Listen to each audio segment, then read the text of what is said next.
Celtics are heading into one of the most unpredictable seasons we've seen in a while, and the latest projections from Bleacher Report have stirred up a whirlwind of reactions. They've got Boston finishing the year at 38 wins and 44 losses, 6 games under 500. And on the surface, that might feel like a gut punch for a fan base still riding the emotional high of a finals appearance not long ago. But let's not pretend this projection came out of nowhere. There are layers to this, and how you interpret that record kind of depends on what lens you're looking through. And more importantly, what version of this Celtics team actually takes the court. Now, let's be clear. The Celtics aren't going out there with the intention of losing games. Jaylen Brown's not throwing up bricks on purpose. No one's running point with the goal of turning the ball over. And the guys who do suit up are going to play hard. Whether it's to keep their NBA careers alive, earn their next contract, or just out of pure pride, the players on the floor are going to compete. But here's the thing. What the players want and what the front office wants don't always align. And that's where this gets interesting. Because if you look at the moves or lack of moves that Boston has made this offseason, there's a case to be made that management might be leaning into a soft tank. No true big man pickup. Still running with a front court rotation of Xavier Tillman, Nemi Quetta, and Luka Garza. Solid guys in spots, sure. But if you're trying to win 45, 50 games in the East, you're not doing it with that trio anchoring the paint. Xavier Tillman, though, don't sleep on him. There's been a little buzz picking up around him, and honestly, I get it. He showed flashes in Memphis. And during that championship run, he had moments where he looked like a guy who belonged on the floor in meaningful minutes. Not just as a filler, but as someone who could affect winning. That corner three in the finals? Still seared in our memories. Apparently, last season was a rough one for him personally, dealing with off-court stuff that might have derailed his focus or health. But reports say he's coming in this season in better shape, both physically and mentally. So who knows? Maybe he's the sleeper piece that steadies this shaky front court. Now back to the Bleacher Report projection. 38 and 44. That's a record that only makes sense if the Celtics choose to play for the future. Because if they roll the ball out and genuinely go for it, if they say forget the draft, let's let it rip, then this is not a team that finishes below 500. Not in the Eastern Conference. Not with the core pieces still in place. And yes, we know Tatum's going to miss time, maybe even the whole season. But Jaylen Brown? Still there. Derek White? Still there. Peyton Pritchard might be in line for a breakout year. And if these guys actually get the green light to go all in, there's no reason to believe this squad finishes behind the mid-tier teams in the East. We're talking about a conference that, outside of New York, Cleveland, maybe Orlando, is full of teams with as many question marks as Boston. The Bucks are already off to a dramatic start with Giannis slapping teammates during EuroBasket warm-ups. The Sixers have their annual injury drama. Embiid's knee is always a mystery. Paul George is either rehabbing or podcasting. And while Tyrese Maxey is electric, we've yet to see him carry a team for a full season. Brooklyn's full of young guys. And yeah, they have talent. But who's running that show? The Raptors are paying luxury tax for a team that can't sniff .500. And Charlotte? They're still Charlotte. So again, if the Celtics are trying to win, they will win. But let's flip the lens. Say they don't want to win. Say they realize this is a unique window where they don't have Tatum, the financial pressure is lighter, and the only way to really capitalize on that is to get into the lottery and swing big. Because let's be honest, if you're going to be finishing top 4 in the East for the next 8 years, once Tatum and Brown are both fully healthy and clicking, your picks are going to be buried in the 20s. This might be your only shot at landing a top 7 guy for a decade. You either draft him and let him develop into your next third star, or you package him for someone who can help you win now when the window opens again next season. But again, it all comes back to intent. If Brad Stevens and the new-look Celtics front office want to stay competitive, this roster can hang. Maybe not win a title, sure, but hang. If they want a position for the future, then yeah, 38 and 44 starts to make sense. Still, it's hard to shake the feeling that some people have already jumped off the Celtics train too early. The pendulum has definitely swung. Early in the offseason, you had fans screaming Celtics pride and pushing back on any doom and gloom narratives. Now, people are out. It's like the second Tatum's injury became official, folks decided this season doesn't matter. But here's the thing, Jaylen Brown exists. He's not just a piece. He's a leader, a scorer, and someone who's probably looking at this season like a personal challenge. This could be the year he puts himself in the MVP conversation.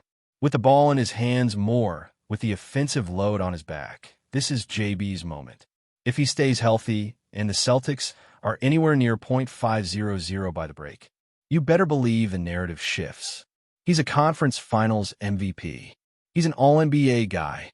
And if he's averaging 28, 7, and 7 while dragging a team most people wrote off into the playoff conversation, you have to talk about him differently. And it's not just Brown. Derek White continues to evolve. Pritchard's getting real minutes now, maybe even starting. That's another thing that split the fan base. Who should be the starting guard next to White? Peyton Pritchard or Anthony Simons? And this debate has legs. Statistically, Simons is the more prolific scorer. He averaged over 20 points per game and has a bigger body of work in terms of offensive production. He's a little flashier, definitely more of a volume shooter, and his assist numbers show he can create. But Pritchard? Better defender, better rebounder, and someone who fits in a Boston system like a glove. There's a misconception out there that Pritchard is a defensive liability. He's not. Simons is the one who gets cooked more often than not.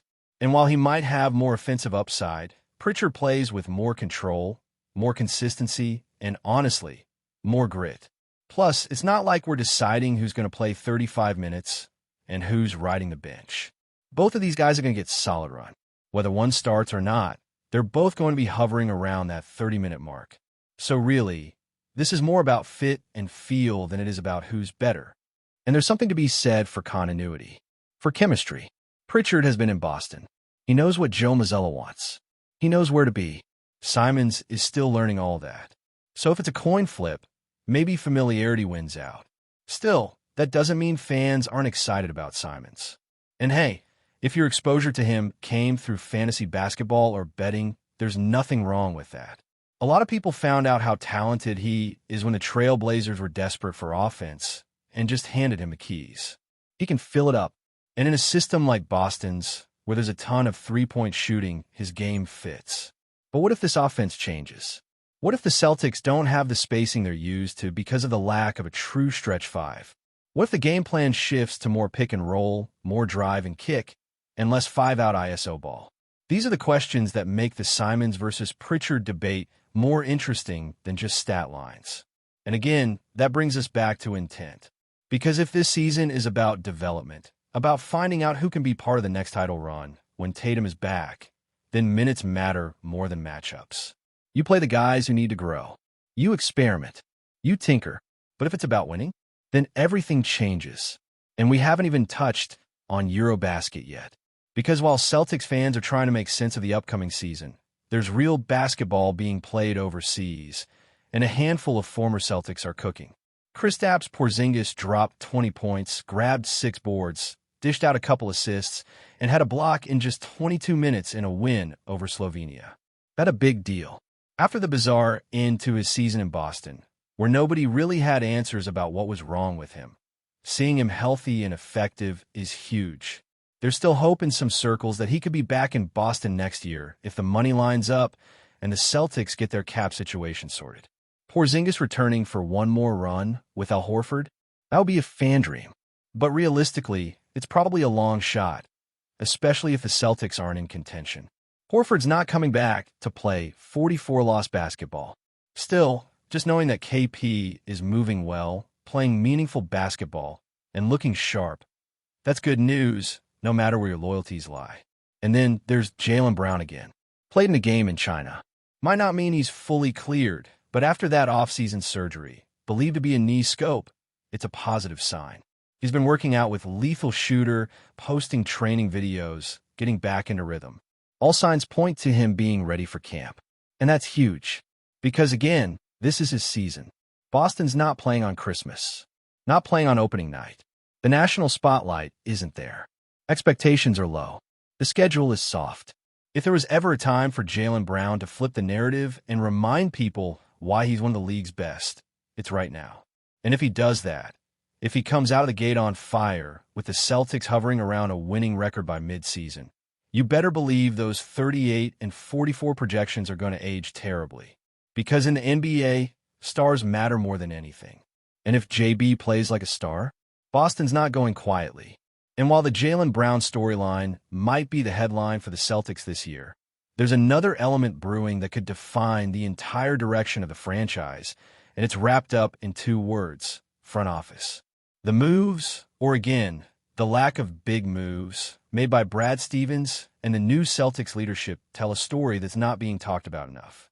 People focus on the injuries, they focus on rotations, but this season feels like a calculated pivot, a transition year, a chance to reshape the roster without completely blowing it up.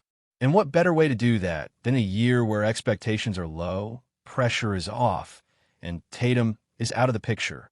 No one's going to burn down TD Garden if the Celtics miss the playoffs this season. It won't be fun, sure, but it also won't be shocking. And that's exactly why this could be the perfect time to lay down some foundation, identify the core, figure out who's going to be on the ride when things ramp up again, and more importantly, evaluate who's not. And part of that evaluation is going to be looking at the back half of the roster. Guys like Nemias Queta, Luka Garza, even Sam Hauser to an extent, are now going to have opportunities that they've never had before. In a normal year, these guys are buried on the bench. Spot minutes, blowout duty. But this season, this is their audition. Every minute on the floor is a chance to prove they can be more than just roster filler. And that matters. Because again, this isn't just about wins and losses. It's about value. You don't just want playable guys. You want guys on cost-controlled deals who can contribute. That's how you build long-term success in the modern NBA.